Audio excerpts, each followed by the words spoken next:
하나님의 말씀의 본문 시편 16편 1절에서 11절 설교의 제목은 나의 평생의 신앙 고백 첫 번째입니다. 네, 여러분이 신앙생활 하고서부터 지금까지 또 앞으로 이 땅을 살아가고 또 마무리하는 그 순간까지 여러분의 평생에 하나님 앞에서 붙들고 살아가고 싶은 신앙 고백이 있습니까? 예. 오늘 설교 제목이 저 개인적으로 매우 마음에 와닿았어요. 나의 평생의 신앙 고백. 여러분 한번 따라해 주시기 바랍니다. 나의 평생의 신앙 고백. 나의 평생의 신앙 고백. 자, 우리는 다 예수님을 믿고 하나님의 자녀가 되어 하나님과 아주 친밀한 교제를 하면서 살아가고 있습니다. 하나님과 떼어질래야 떼어질 수 없는 본드로 붙인 것 같이 하나님 우리를 절대 놓치지 아니하시고 우리와 긴밀한 관계를 형성하고 계세요. 우리 마음은 왔다 갔다 할지 모르지만 하나님은 우리를 정말 자기 아들 예수 그리스도를 아끼지 아니하고 내어줄 정도로 우리를 사랑하시고 우리와 그러한 친밀한 관계 속에 있다는 것이죠.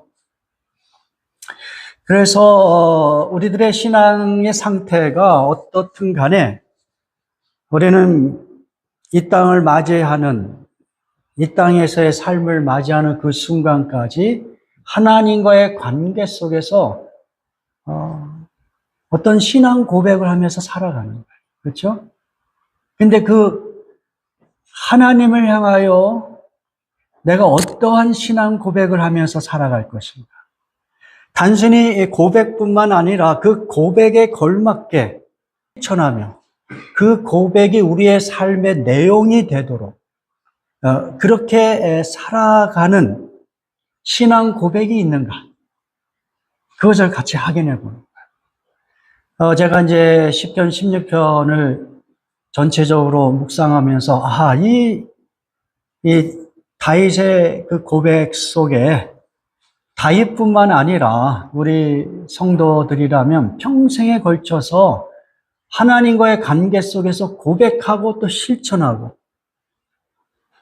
그래서 그 고백이 우리의 삶의 내용이 되는 그런 고백이 여기에 다 담겨 있다. 그것을 저는 크게 세 가지로 간단하게 요약하여 여러분에게 증거하고 싶어요. 근데 이제 하다 보니까 아마 오늘은 다 마칠 수가 없을 것 같고 다음 주까지는 이 말씀을 같이 나누고 싶은데 오늘은 그 하나님 앞에서 우리가 고백해야 될 그 신앙 고백 그 첫 번째를 같이 나누고 싶어요. 그 첫 번째 내용은 무엇이냐면 하나님은 나의 피난처라는 고백입니다. 여러분 한번 따라해 주시기 바랍니다. 하나님은 나의 피난처. 네, 우리 말씀의 본문 시편 16편 1절에서 4절 같이 봉독합니다. 하나님이여 나를 지켜주소서. 내가 주께 피하나이다.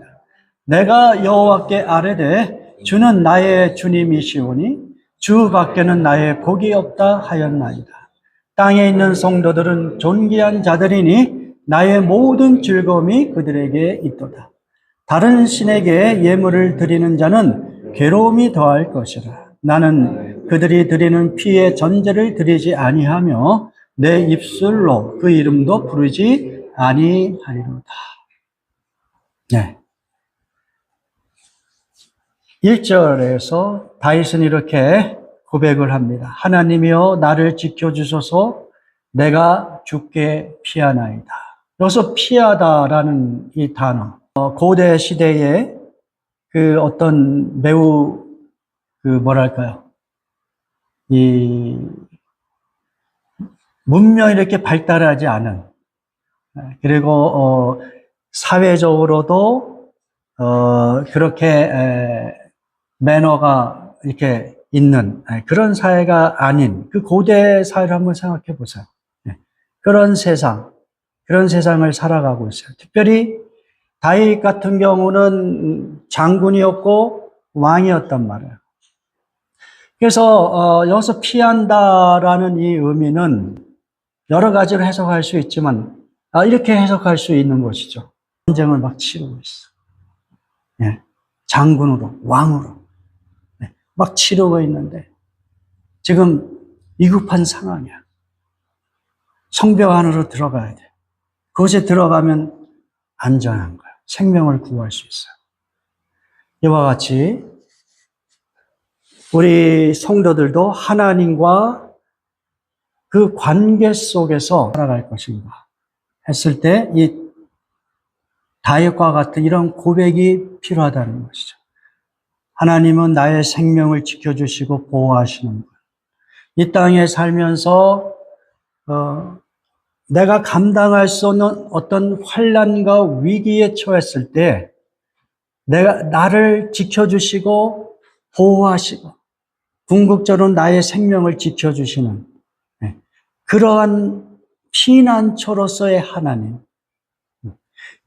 그래서 내가 하나님과의 관계에 있어서 항상 고백할 수 있는 신앙 고백. 하나님은 나의 피난처입니다. 이런 고백을 우리가 다 같이 할 수 있기를 주님의 이름으로 축원합니다.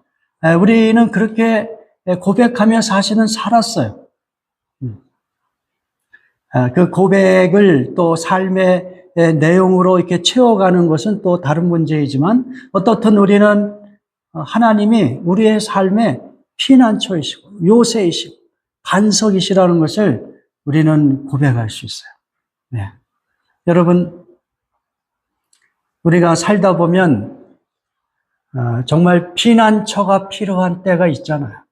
갑자기 건강이 무너졌을 때. 네?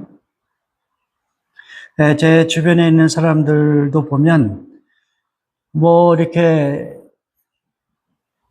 항상 정기 점검을 이렇게 6개월에 한 번씩 잘 하고 의사들은 전혀 문제 없습니다. 건강합니다. 네. 무슨 당뇨도 없고 무슨 혈압도 좋고 다 그렇다는데 오늘날 점검을 하는데 갑자기 어떤 중병에 걸린 거예요. 네. 제가 알고 있는 가까운 사람은 예를 들어서 신장암에 걸렸다는 그런 통보를 받기도 합니다. 이렇게 건강이 무너질 수 있는 그러한 존재가 바로 우리의 삶의 모습이 아니겠어요? 너무 많이 건강에 자신하지 마세요. 아주 열심히 건강을 이렇게 챙기고 검진의 그 데이터가 다 좋다 할지라도 어떻게 될지 모르는 게 우리의 건강인 것 같아요. 네. 그런 사람들, 그런 경험을 하게 될 때에 그분들이 공통적으로 고백하는 내용이 있어요. 무엇이냐면 이렇게 갑작스럽게 맞닥뜨린 그 질병에 대하여 내가 할 수 있는 어떤 수단이 하나도 없다는 거예요.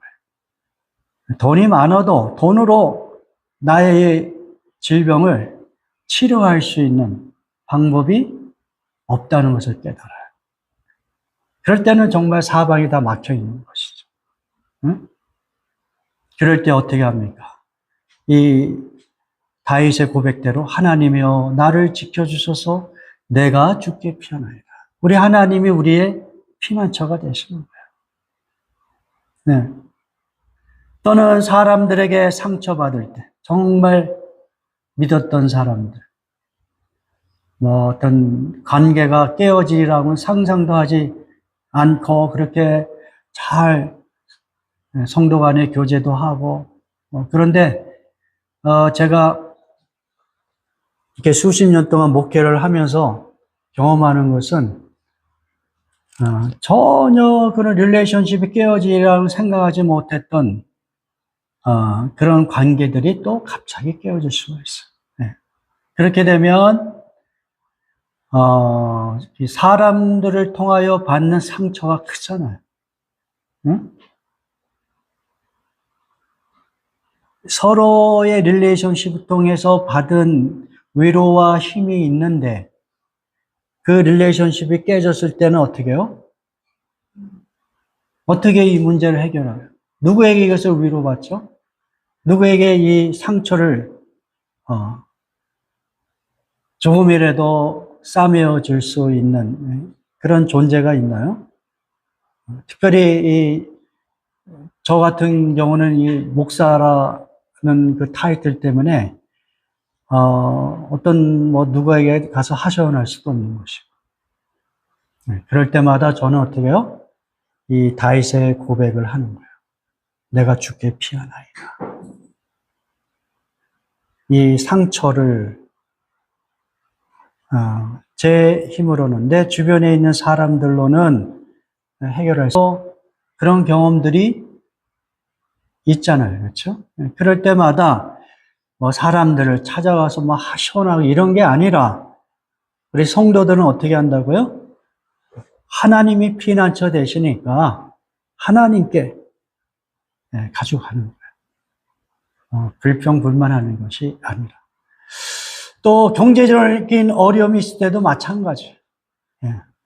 물론 경제적인 어려움이 있을 때 주변에 도움을 요청할 수 있는 사람이 있으면 우리가 또 적극적으로 도움을 받을 수 있어요.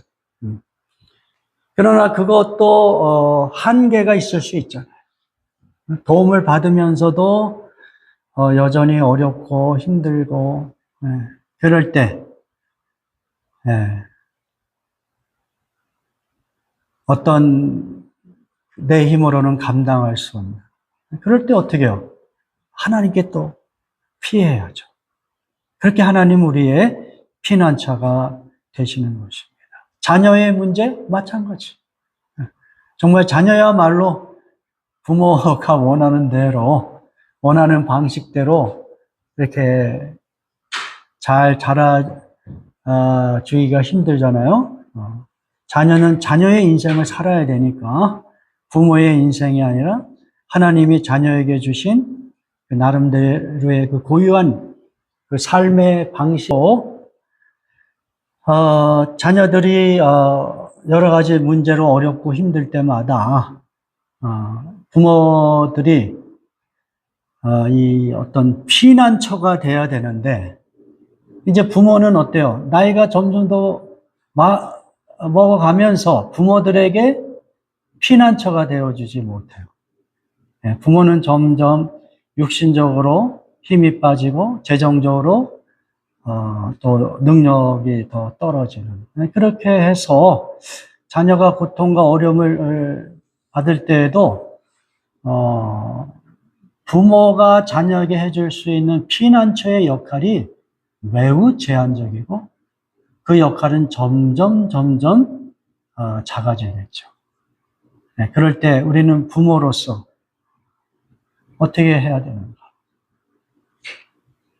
이 자녀들이 부모가 아니라 하나님을 피난처로 삼아서 살아갈 수 있도록 그렇게 기도하고 훈계하고 격려하는 그런 그 일들이 우리 성도들에게 있어야 된다고 생각하는 것입니다. 자, 그러면 우리는 하여튼 이 땅에 살면서 하나님이 우리의 피난처이십니다. 나의 피난처입니다. 이렇게 고백을 하면서 살아가야 되는 거예요.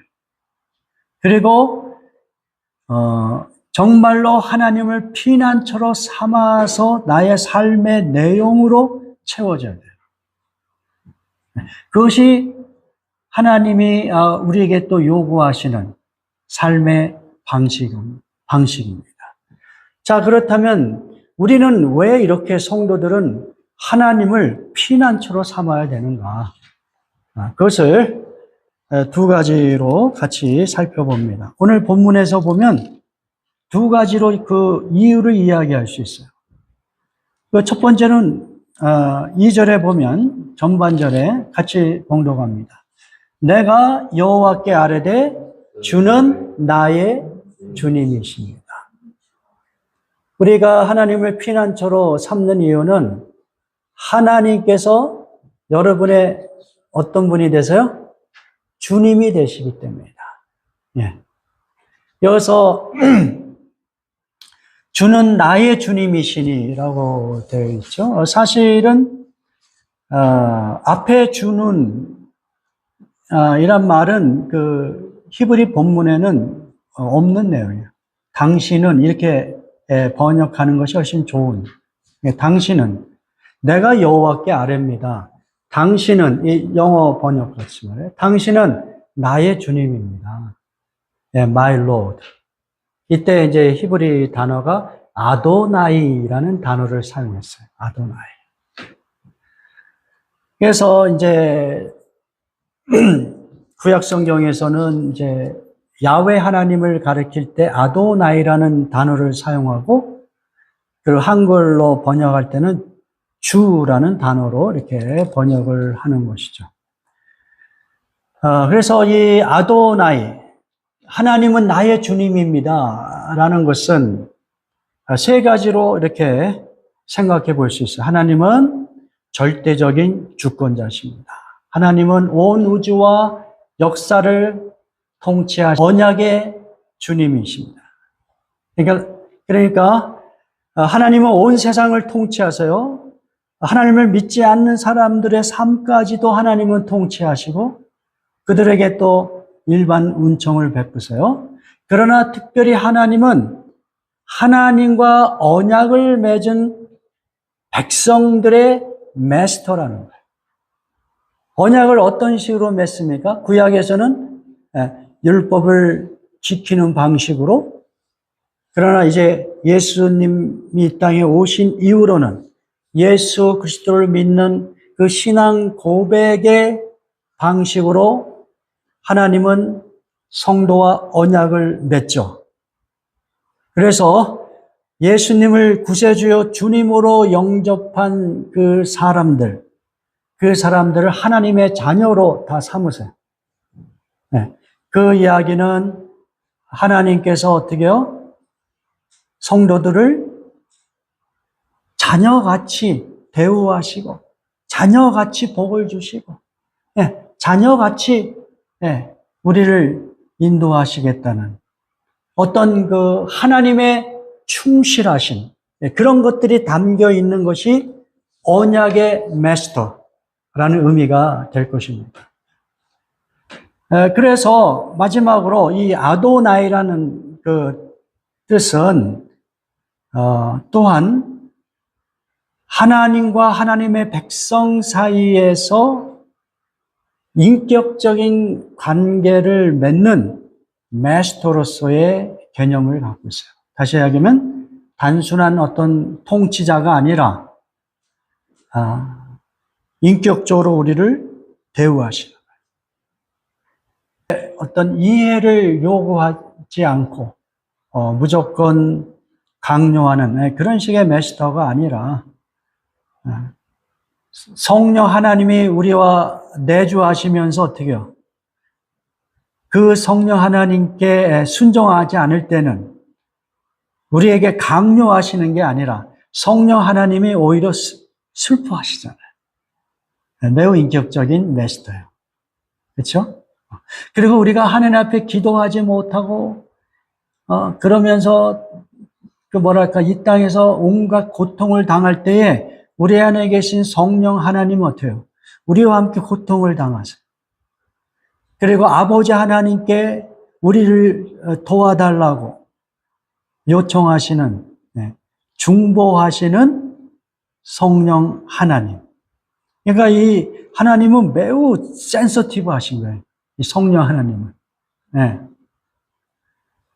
그러니까 우리가 이제 하나님이 어떤 분인가를 충분히 다 알 수는 없지만 우리는 어떻든 이런 식으로 하나님은 나의 아도나이입니다. 이게 나의 주님입니다. 이렇게 고백하였다는 것은 일단 하나님께서 신앙 고백을 통하여 언약을 맺으시고 우리를 하나님의 자녀 삼으셔서 우리를 도우시고 우리를 궁극적인 구원의 길로 인도하시는 그 하나님. 그 하나님이기 때문에 어떻게 해요? 하나님을 레퓨지로 삼는 거예요. 피난처로 삼는 거예요. 이런 존재가 어디 있어요? 이 땅에. 이런 존재가 어디 있어요? 우리를 자녀 삼으시고, 그리고 아주 성실한 방식으로 우리의 삶을 인도하시고, 우리에게 복 주시기를 원하시고, 그래서 우리를 궁극적으로 구원의 완성의 길까지 인도하시는 그 하나님의 그 주님 되심. 그것을 우리가 믿기 때문에 그 하나님을 나의 인생의 레퓨지, 피난처로 삼을 수 있는 것입니다. 두 번째, 하나님을 우리의 피난처로 믿고 따를 수 있는 것은 하나님이 이 땅에서 우리가 경험할 수 있는 최고의 블레싱, 복이기 때문에 그렇습니다. 자, 2절 후반절 같이 공독합니다. 주 밖에는 나의 복이 없습니다. 이것도 지금 NIV 성경이거든요. 이렇게 번역을 했어요. Apart from you, 하나님을 떠나서는 I have no good thing. 나에게 어떠한 blessing, 어떠한 선한 것도 존재하지 않습니다. 다시 이야기하면 하나님만이 이 땅에서 우리가 살아갈 때 궁극적인 블레싱이시고 궁극적인 선이십니다. 하나님만이 내 어떤 삶의 진정한 행복과 기쁨의 어떤 근원이 되십니다. 그래서 우리는 하나님을 피난처로 삼을 수 있습니다. 이렇게 고백을 할 수 있다는 거예요. 여러분 여기에 대해서 동의하십니까? 동의하세요? 예. 물론 우리가 이 땅에 살면서 블레싱으로 생각하는 것들이 많이 있어요. 앞에 제가 열거했던 많은 부분들. 예. 예? 건강일 수도 있고, 어떤 인간관계 속에서 오는 어떤 블레싱 생각할 수 있고, 자녀를 통하여 오는 블레싱 다 생각할 수 있는 것이, 그것도 다 블레싱이에요.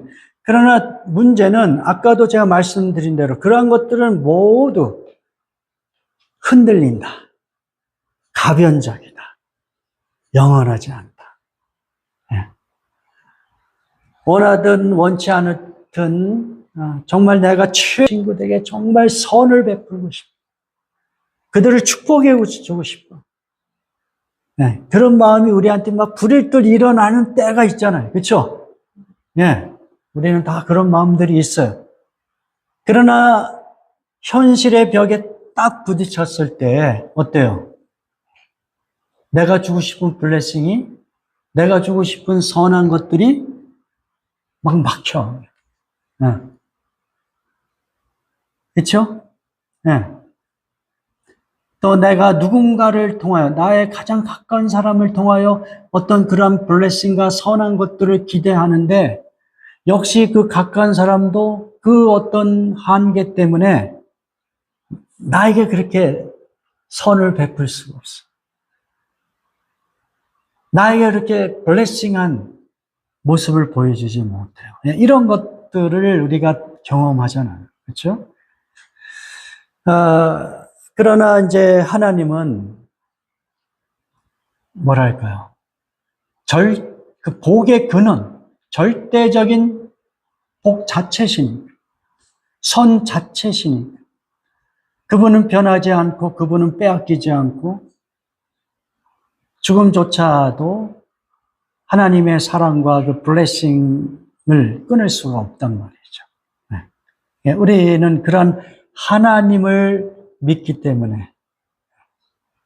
그래서 이 땅에서 우리가 블레싱이 결핍되어 있을 때, 선한 것들이 눈에 보이지 않을 때 여러분 어떻게 하시겠어요?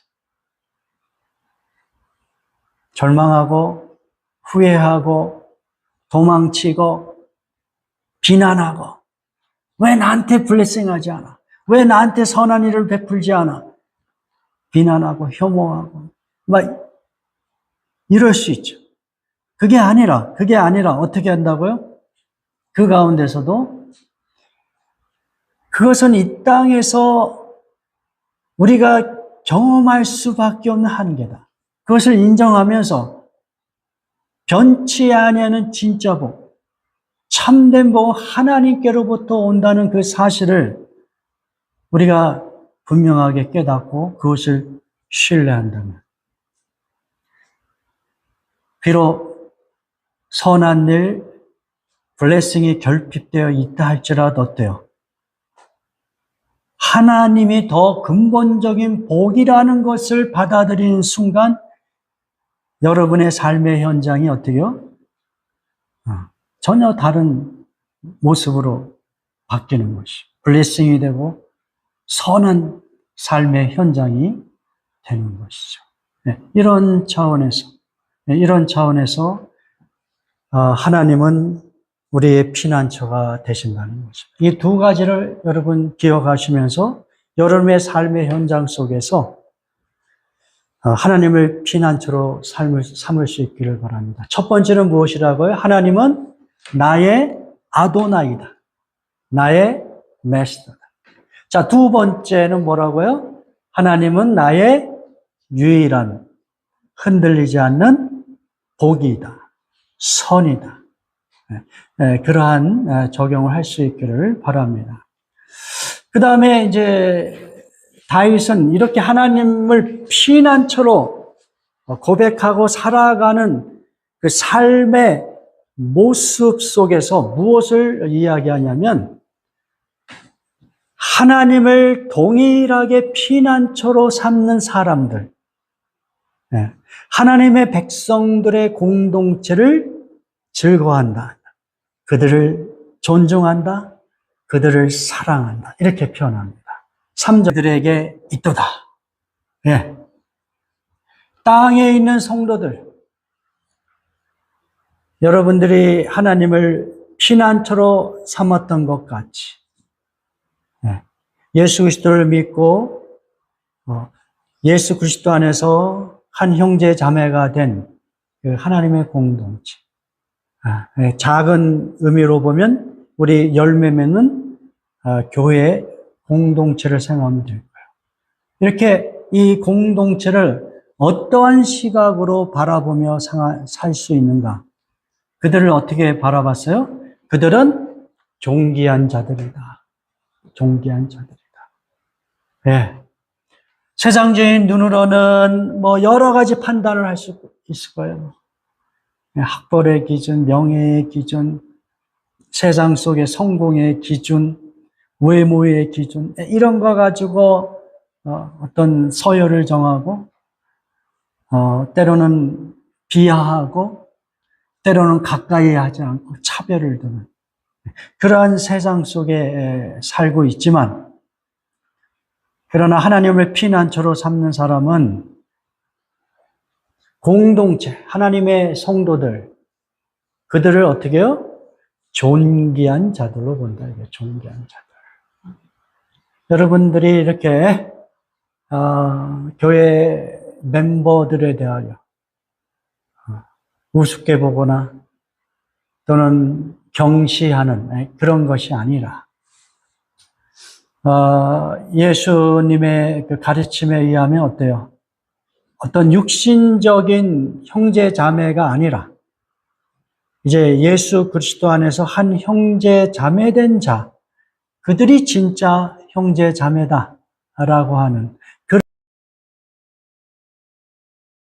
것을 사랑하고 즐거워할 수 있기를 바랍니다. 다윗이 그렇게 고백하죠. 나의 모든 즐거움이 그들에게 있다.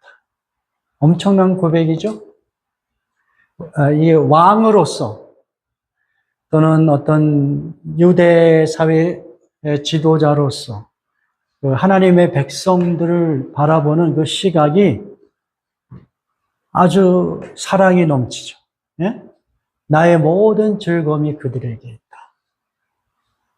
그들은 다 존귀한 자들이다. 예? 영어식으로는 holy, the holy people이라고 얘기하는데 어떻든 세상적인 눈으로 보면 뭐 존귀하지 않을 수도 있죠. 거룩해 보이지 않을 수도 있어요. 그러나 믿음의 눈으로 보니까 예수 그리스도 안에서 하나님께서 하나님의 백성들에게 주신 그 복이 무엇인지를 아니까 열매문 공동체 성도들이 어떤 사람인지를 아는 거죠. 세상적인 어떤 조건과 기준의 눈으로 보지 않고 하나님의 시각으로 내 옆에 있는 성도 한 사람을 어떻게 해요? 존귀한 자로 본다. 그리고 그들을 아주 나의 인생에 있어서 아주 가장 즐겁게 나의 인생에서 즐거움을 주는 그런 공동체로 생각하는 것이죠. 여러분 그렇게 지금도 여러분이 잘 교제하고 있지만 앞으로의 그 교제가 더 깊이 있는 교제로 나아가려면 이러한 시각이 우리에게 더 강화가 돼야 될 거라 생각합니다. 서로에게 당신은 존귀한 자입니다. 나는 당신을 즐거워합니다. 이런 고백이 있기를 주님의 이름으로 축원합니다. 여러분 신앙이 약해지면 약해질수록 저의 목회 경험을 통해서 발견하는 것은 교회 공동체를 떠나려 하는 것이. 그러나 여러분의 신앙이 깊어지면 깊어질수록 어떻게 해요? 공동체를 사랑하고 즐거워하고 어떻게 하면 내가 갖고 있는 가치 있는 것들을 공동체와 쉐어할 것인가. 이러한 어떤 신앙의 모습으로 발전해 나가는 것이죠. 우리 열매문 공동체가 지금까지 잘해왔지만 앞으로도 더 깊이 있는 하나님의 은혜가 깊어지고 서로를 더 깊이 있게 존중하고 즐거워하는 그러한 공동체가 되기를 기도하고 사모합니다. 마지막으로 하나님을 피난처로 삼았기 때문에 다윗은 이렇게 고백합니다. 하나님을 떠나는 삶은 더욱 인생을 괴롭게 한다. 이렇게 고백하는 것이죠. 4절 같이 봉독합니다. 다른 신에게 예물을 드리는 자는 괴로움이 더할 것이다. 나는 그들이 드리는 피의 전제를 드리지 아니하며 내 입술로 그 이름도 부르지 아니하리로다. 이 전제라고 하는 이 단어는 제물을 이렇게 놓고 그 위에 포도주를 부어 드리는 그런 제사를 가리키고 있죠. 그런데 다른 신을 믿는 사람들의 제사는 이 전제를 피의 전제로 드린다. 이스라엘 백성은 포도주로 전제를 드리는데 다른 신에게 제사하는 이 사람들은 피의 전제를 드린다는 거예요. 다시 이야기하면 어떤 경우에는 실제로 인신 그 제물이 있잖아요. 사람을 죽여서 드리는 제물도 있고 그것이 아니면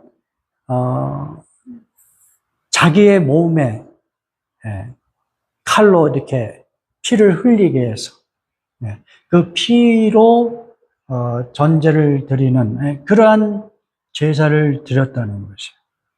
그러니까 하나님의 백성들이 드리는 제사와 이방인들이 드리는 제사의 모습이 아주 현격하게 차이가 나는 것이죠. 그런 어떤 이방인들의 제사, 하나님을 인정하지 않고 하나님을 경배하지 않으며 그리고 어떤 가짜신 그러한 그 공동체, 그러한 어떤 문화, 그러한 세속적인 그런 행사에 참여하지 않겠다. 내 입술로 그 이름도 부르지 아니하리라. 왜 그러냐? 왜 그러냐? 다른 신에게 예물을 드린 자는 어떻게 해요? 뭐라 그랬어요? 괴로움이 더할 것이다. 당연하죠. 하나님을 거역하고 떠나는 것이 더 자유롭고 더 행복할 것이라고 생각하여 우상을 섬기는 많은 사람들이 있어요. 그것이 뭐 실제로 다른 종교일 수도 있고, 그것이 돈일 수도 있고, 명예일 수도 있고, 자기의 어떤 쾌락일 수도 있고, 자기의 어떤 성공 방식일 수도 있어요. 그렇게 해서 하나님을 떠났어요. 그러나 그들의 삶은 더 자유롭고 더 행복한 것이 아니라는 거예요. 오히려 자유를 잃어버리고 더 그 인생이 파멸로 이렇게 나아갈 수 있다는 것을 깨닫는 거예요. 여러분, 다윗은 그래서 그러한 문화, 그러한 삶의 어떤 가치관, 세계관, 그리고 그러한 것들을 부르짖는 그러한 어떤 용어들을 전혀 입 밖에 내지 않겠다. 그렇게 고백하고 있는 것입니다. 하나님을 피난처로 삼는 사람들도 마찬가지라는 거예요. 그 사람들은 하나님을 떠난 어떤 가치관, 세계관, 삶의 방식을 좇지 아니하고 하나님이 나의 마스터입니다라는 삶의 방식으로 살아가는 것이 훨씬 더 자유롭고 행복하다는 것을 고백하는 삶이라는 것입니다. 자, 이제 말씀을 마무리하겠습니다. 우리는 하나님을 나의 피난처입니다. 이렇게 입술로는 고백할 수 있어요.